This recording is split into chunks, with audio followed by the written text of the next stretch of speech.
PM Modi एक दिन के कर्नाटक दौरे पर हैं। कुछ देर पहले ही पीएम मोदी ने उजीर में एक रैली को संबोधित किया और साथ ही श्री क्षेत्र धर्मस्थल ग्रामीण विकास परियोजना के तहत 12 लाख लोगों को रुपए कार्ड भी बांटे। पीएम मोदी ने धर्मस्थल में हरि मंजुनाथ स्वामी मंदिर के दर्शन किए। पीएम अब बेंगलुरु जाएंगे और फिर शाम को बीदर जाएंगे। आपको बता दें कि बीदर में वो बीदर कलबुर्गी रेल मार्ग का उद्घाटन भी करेंगे। रैली के दौरान पीएम मोदी ने स्किल डेवलपमेंट की बात कही। पीएम ने कहा कि हमें आने वाली पीढ़ी के लिए काम करना होगा। पीएम ने कहा कि ज्यादा नकद बुराइयों को खींचता है।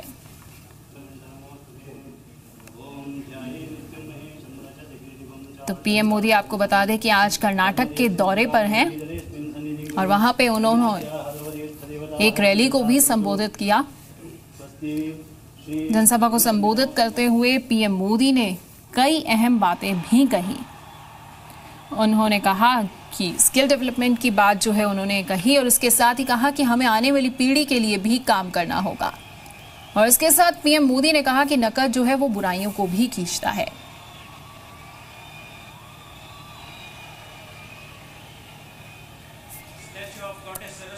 आज 21वीं सदी में दुनिया का समृद्ध से समृद्ध देश भी स्किल डेवलपमेंट की चर्चा करता है। स्किल डेवलपमेंट प्राइम सेक्टर के रूप में माना जाता है। भारत जैसा देश जिसके पास 800 मिलियन 65% लोग 35 साल से कम उम्र के हो,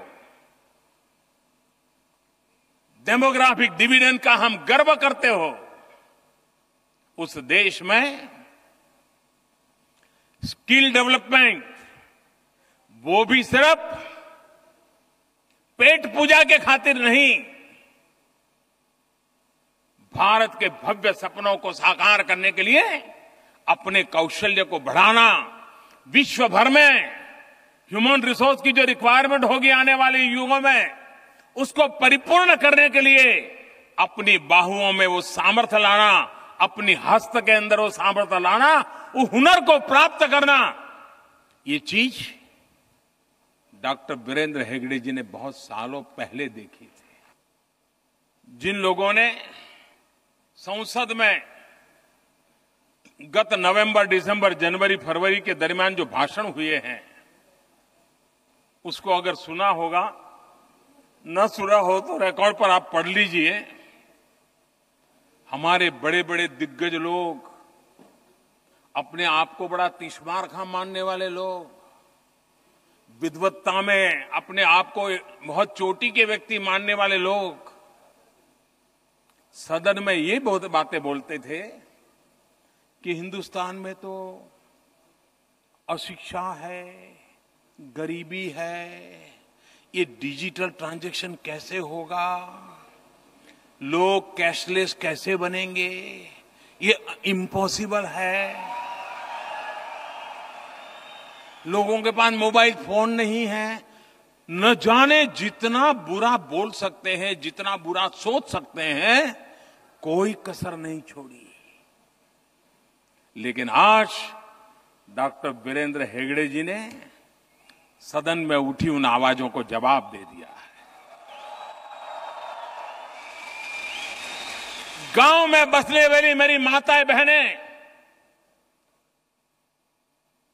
शिक्षित है कि नहीं है, पढ़ी लिखी है कि नहीं है, आज उन्होंने संकल्प किया है और 12 लाख लोग, कम नहीं, 12 लाख लोगों ने संकल्प किया है कि वो अपने सेल्फ हेल्प ग्रुप का पूरा कारोबार कैशलेस करेंगे, नगद के बिना करेंगे, डिजिटल ट्रांजैक्शन करेंगे, रुपए कार्ड से करेंगे, भीम ऐप से करेंगे। अगर अच्छा करने का इरादा हो तो रुकावटें भी कभी कभी तेज गति को पाने का अवसर प्रदान कर देती हैं, और वो आज डॉक्टर वीरेंद्र हेगड़े जी ने दिखा दिया है। मैं आपको हृदय से बधाई देता हूं कि आपने भावी भारत के बीज बोने का एक उत्तम प्रयास digital India, less cash society, उस तरफ देश को ले जाने के लिए और उस क्षेत्र के लोगों को स्पर्श किया है जिन तक शायद सरकार या बैंकिंग सिस्टम को जाते जाते पता नहीं कितने दशक लग जाते। लेकिन आपने नीचे से व्यवस्था को शुरू किया है और आज उसको करके दिखाया है। मैं उन सेल्फ हेल्प ग्रुप की बहनों को भी बधाई देता हूं, डॉक्टर वीरेंद्र हेगड़े जी को बधाई देता हूं कि आज उन्होंने देश के लिए उपयोगी एक बहुत बड़े अभियान को प्रारंभ किया है। अब वक्त बदल चुका है और ये जो करेंसी है, जो नगद है, हर युग में बदलती रही है। कभी पत्थर के सिक्के हुआ करते थे, कभी चमड़े के सिक्के हुआ करते थे, कभी सोने चांदी के हुआ करते थे, कभी हीरे जवाहरात के रूप में हुआ करते थे, कभी कागज के भी आए, कभी प्लास्टिक के आए। बदलता गया है, समय रहते बदल गया है। अब वो डिजिटल करेंसी का युग प्रारंभ हो चुका है। भारत ने देर नहीं करनी चाहिए। और मैंने देखा है कि ज्यादा नगद सामाजिक बुराइयों को खींच करके ले आती है। परिवार में भी अगर बेटा बड़ा होता है, बेटी बड़ी होती है, मां बाप सुखी हो, संपन्न हो, पैसों की कोई कमी ना हो, तो भी एक सीमा में ही उसको पैसे देते हैं।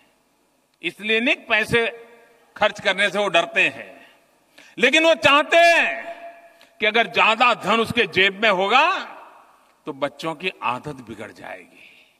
और इसलिए थोड़ा थोड़ा देते हैं और पूछते रहते भाई क्या किया, ठीक खर्चा किया कि नहीं किया। जो परिवार में संतानों की चिंता करने वाले मां बाप हैं, वो भली भांति जानते हैं कि अगर जेब में पैसे होते हैं तो पता नहीं कहां से कहां रास्ते भटक जाते हैं। और इसलिए ये बहुत बड़ा काम समाज को स्वयं के साथ अकाउंटेबिलिटी, ये बहुत बड़ी बात होती है। स्वयं के साथ अकाउंटेबिलिटी ये बहुत बड़ी बात होती है। आज जिस दिशा में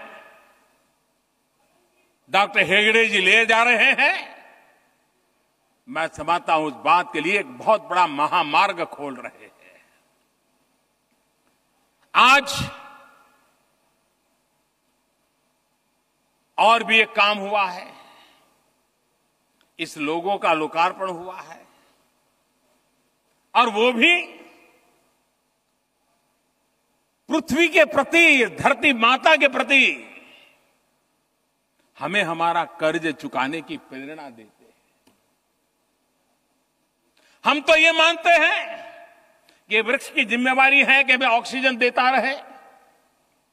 हमारी जिम्मेवारी नहीं इस वृक्ष को बचाना। हम तो हक लेकर के आए हैं कि वो वहां खड़ा रहे, हमको ऑक्सीजन देता रहे। हम तो जैसे हक लेके आए कि धरती माता है, उसकी जिम्मेवारी है हमारा पेट भरती रहे। जी नहीं, अगर इस धरती मां का दायित्व है तो उसके बेटे के संतान के नाते हमारा भी दायित्व है। अगर वृक्ष का हमको ऑक्सीजन देने का दायित्व हमको लगता है तो मेरा भी कर्तव्य बनता है उसका लालन पालन करूं। और जब ये सौदा, ये जिम्मेवारियां असंतुलन पैदा करती है, देने वाला तो देता रहे, लेने वाला कुछ न करे, वो भोगता रहे, तब समाज में असंतुलन पैदा होता है, व्यवस्थाओं में असंतुलन पैदा होता है, प्रकृति में असंतुलन पैदा होता है। और तो पीएम मोदी ने कई बातें की, कर्नाटक से जो है कांग्रेस पर वार किया और कहा कि ज्यादा नकद जो है वो बुराइयों को खींचता है। बेशक वो डिमोनेटाइजेशन के बारे में बात कर रहे थे कि किस तरह से नोटबंदी का कदम जो है 1 साल पूरे होने वाले हैं, इसलिए नोटबंदी के बारे में वो बार बार जिक्र कर रहे हैं कि किस तरह से नोटबंदी का जो कदम है वो देश के भले के लिए उठाया गया था।